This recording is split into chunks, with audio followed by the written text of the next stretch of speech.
Good morning dear students. तो आज के क्लास में हम स्टार्ट करते हैं। हमने कल क्या पढ़ा? कूलाम का नियम पढ़ा, अध्यारोपण का सिद्धांत पढ़ा, है ना। कूलाम का नियम और अध्यारोपण का सिद्धांत पढ़ने के बाद हम उसका थोड़ा सा न्यूमेरिकल कर लेते हैं। बिकॉज फिजिक्स में क्या होता है कि हम कॉन्सेप्ट और इसका डेरिवेशन तो सीख जाते हैं, बट बहुत सारे टीचर्स क्या करते हैं, टाइम की कमी की वजह से या कुछ की कमी की वजह से या न्यूमेरिकल आता नहीं है, इस वजह से न्यूमेरिकल क्वेश्चन नहीं कराते हैं। तो हम ऐसा नहीं करेंगे, हम न्यूमेरिकल क्वेश्चन को भी सॉल्व करेंगे ताकि हम लोगों का बेस क्लियर रहे।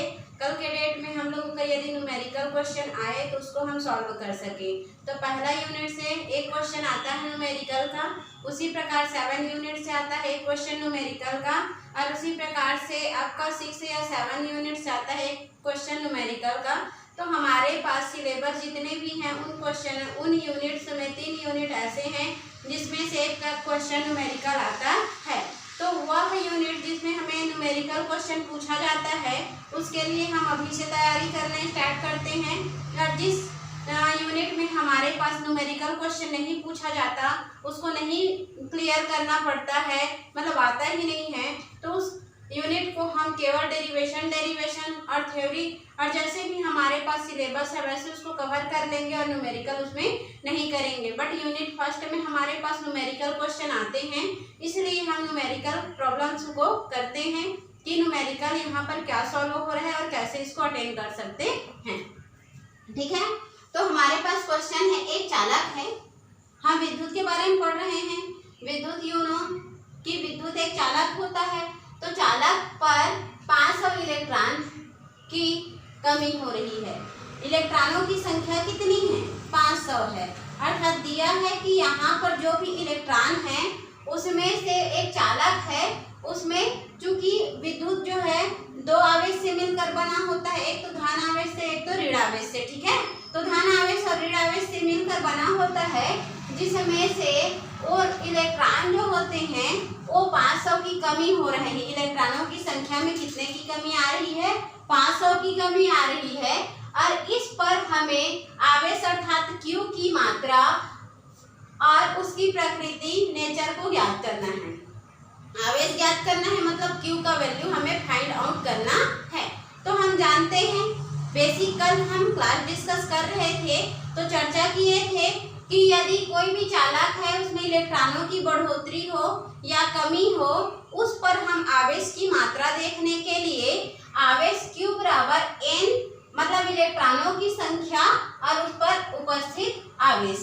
ठीक है, तो ये इलेक्ट्रॉनों की संख्या में जो है N का वैल्यू होगा, मीन दिया हुआ है यहाँ N = 500, और उसी प्रकार वहाँ इलेक्ट्रॉन जो है इलेक्ट्रॉनों की संख्या का मान दिया है, लेकिन इतना इलेक्ट्रॉन है करके नहीं बोल रहा है। तो किसी भी आवेश के लिए यदि इलेक्ट्रॉन जो होते हैं उसके चार्जेस होते हैं, उसका एग्जैक्ट वैल्यू होता है 1.6 × 10⁻⁻19 कूलाम।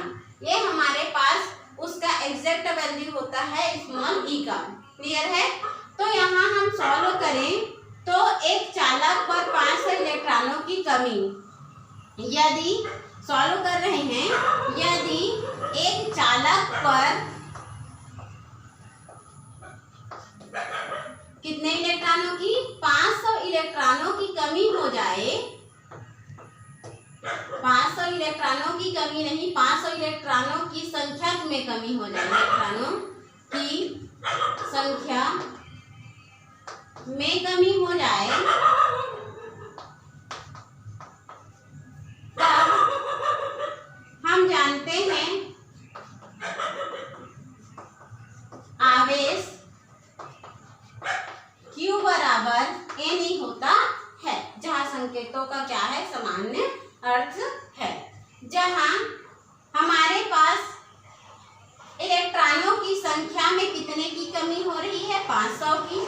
तो N का वैल्यू दिया हुआ है 500, और हमारे पास जो इलेक्ट्रॉन की चार्जेस है उस इलेक्ट्रॉन की चार्ज का वैल्यू है 1.6 × 10⁻⁻19 कूलाम। क्लियर है? अब इन वैल्यू को N का वैल्यू और यदि का वैल्यू दोनों को हम इक्वेशन नंबर फर्स्ट में यदि सब्स्टिट्यूट करें तो हमारे पास आवेश पता चल जाएगा। ठीक है, देन हम क्या करते हैं, समीकरण 1 में रखते हैं। समीकरण 1 से हम देखें तो हमारे पास Q equal to n is that 500 put that by the value of n is 500 and E equal to हम सिमिलर E का वैल्यू रखते हैं 1.6 मल्टीप्लाई 10 पावर ऑफ -19 कूलाम, और इसको हम आगे क्या करते हैं, सॉल्व करते हैं। तो हमारे पास फिजिक्स की नेचर होती है कि हम 10 के पावर को या तो इंक्रीमेंट ऑर्डर पर लाते हैं या तो डिक्रीमेंट ऑर्डर पर लाते हैं, बिकॉज हम 10 पावर को तो पूरा कट ऑफ नहीं कर सकते। तो हमारे पास सुविधाएं ये होती है कि हम इसको जितना इजी फॉर्म में क्रिएट कर सके, इसको डिवाइड कर सके। ठीक है, तो जितना हमसे बन पड़ेगा हम उस फॉर्म तक लाएंगे, उससे आगे हमें नहीं बढ़ना है। ठीक है, जैसे आपको बुक में आंसर दिया है वैसे ही लाना जरूरी नहीं है, बस आप जहाँ जहाँ वैल्यू को सब्स्टिट्यूट करना है वहाँ वहाँ वैल्यूओं को अच्छे से सब्स्टिट्यूट करें और उतना तक आप लोगों का सही हो और आंसर आप लोग अपने हिसाब से, अपने कैपेसिटी हिसाब से जितना लंबा ले जाना चाहेंगे ले जा सकते हैं। तो हम इसको एक दो पॉइंट तक ले जाते हैं, फिर उसका वहीं से आंसर दे देंगे। क्लियर है? और जरूरी नहीं रहता है न्यूमेरिकल को हम बहुत आगे बढ़ाते रहें। तो 500 को हम लिख सकते हैं 5 गुणा 100। ठीक है, 500 को क्या लिखा जा सकता है, 5 गुणा 100। 1.6 को लिख सकते हैं 16/10। ये 1 हो गया। पॉइंट का मतलब पॉइंट को यदि हटाते हैं तो ये जो भी वैल्यू है पॉइंट के पहले और पॉइंट के बाद उसको लिखा जाता है। और डिनोमिनेटर में पॉइंट को 1 मानते हैं, जितने भी जो पॉइंट के बाद है उतने संख्या उतना जीरो हमें बढ़ाना पड़ता है। मल्टीप्लाई करके हमारे पास है 10 पावर ऑफ -19। ठीक है, यहाँ तक क्लियर हो गया। अब यहाँ देखिए ये 10 जो है 10 के पावर में यदि इसको लिखना चाहेंगे तो 100 को क्या लिख सकते हैं, 10 गुणा 10 लिख सकते हैं। तो 10 गुणा 10 ना लिखकर इसको 10 का घात 2 लिखा जा सकता है ना। तो इस प्रकार हम क्या करेंगे, अगला स्टेप देखेंगे। 5 मल्टीप्लाई 16 को इधर ले आते हैं और मल्टीप्लाई करके 10 पावर ऑफ 2 को यहाँ ले जाते हैं और बाई करके हमारे पास 10 आ गया, मल्टीप्लाई करके 10 पावर ऑफ -19 हो गया। ठीक है, तो इसी प्रकार हमें न्यूमेरिकल को इजी फॉर्मेट में लेना है। जो भी इजी है उसी तरीके से हमें अटेंड करना है, बिकॉज हमारे पास न्यूमेरिकल क्या होते हैं, एकदम इजी होते हैं बट एकदम टफ होते हैं, क्योंकि ये फिजिक्स का न्यूमेरिकल है, मैथ्स का न्यूमेरिकल नहीं है। मैथ्स का न्यूमेरिकल की बात करते हैं तो डायरेक्ट कॉन्सेप्ट फार्मूला रखो और उसको आगे प्रोसेस करते जाओ, क्योंकि वहाँ पर वेरिएबल और डिजिट वैल्यू दोनों होते हैं। बट यहाँ पर हमारे पास दोनों वैल्यू नहीं है, हम सिर्फ न्यूमेरिकल कर रहे हैं। और न्यूमेरिकल को अटेंड करने में यदि 10 के घात में है कुछ भी वैल्यू, 10 पावर में है कुछ भी वैल्यू, तो वो हमारे पास सरल होने के बावजूद भी क्या होते हैं, कठिन होते हैं। ठीक है, देखो अब 16 का 5 से मल्टीप्लाई कर देते हैं डायरेक्ट। तो ये 16 पंच से कितना होता है, 16 दूनी 32, 16 48, 16 चौक 64 और 16 पंच 6। बताइए, फिर उसके बाद हमारे पास एक 10 से एक घात कट गया। अब बचा है क्या यहाँ पर, तो इसको आप लोग कर लेंगे। 5 मल्टीप्लाई 16 करके मैं रख देती हूँ। वो आप लोगों का क्लास वर्क है कि आप लोग उसको मल्टीप्लाई कर रहे हैं तो, नहीं कर रहे हैं तो, करना चाहेंगे कर सकते हैं, नहीं करना चाहेंगे तो आप लोग अपनी मर्जी से रख सकते हैं। ठीक है, तो यहाँ 10 पावर 1 2 में से 1 गया, नीचे से कट गया है। अब यहाँ 10 पावर ऑफ -19 बचा हुआ है।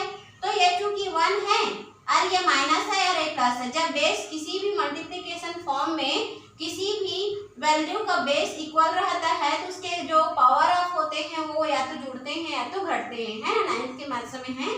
तो उस कंडीशन में हम देखें तो 5 मल्टीप्लाई 16 मल्टीप्लाई 10 पावर ऑफ 1 -19 हो जाएगा। देन उसको हम क्या कर सकते हैं, 19 में हम 1 को माइनस करेंगे तो 5 मल्टीप्लाई 16 आ जाएगा और मल्टीप्लाई आ जाएगा 10 पावर ऑफ -18 और यहाँ पर लग जाएगा कूलाम। और यही क्या है, तो उसके लिए आवेश होगा। ठीक, तो इसको गुणा कर देंगे और इसको इस फॉर्म में लिख देंगे। आगे आप लोगों का आंसर, यदि आप लोगों का क्वेश्चन होमवर्क देती हूँ,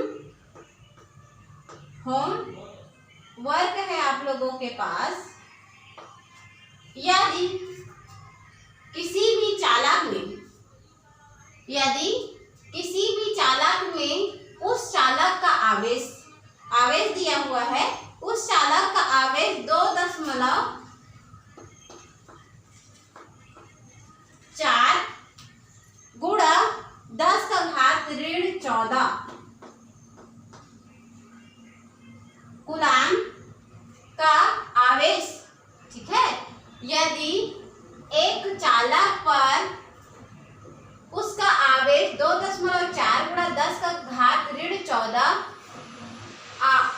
आवेश की बढ़ोतरी या कमी हो रही है,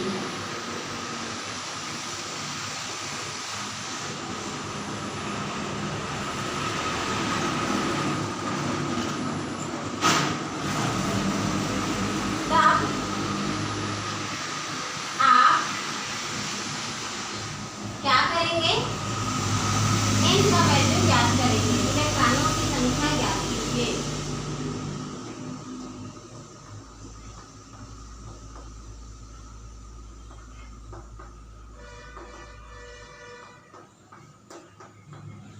ये आप लोगों का होमवर्क है, जितने बच्चे इसको बना सके बनाएंगे, नहीं बना सकेंगे तो कल के लिए ये मेरा आप लोगों को समझाया जाएगा, ठीक है।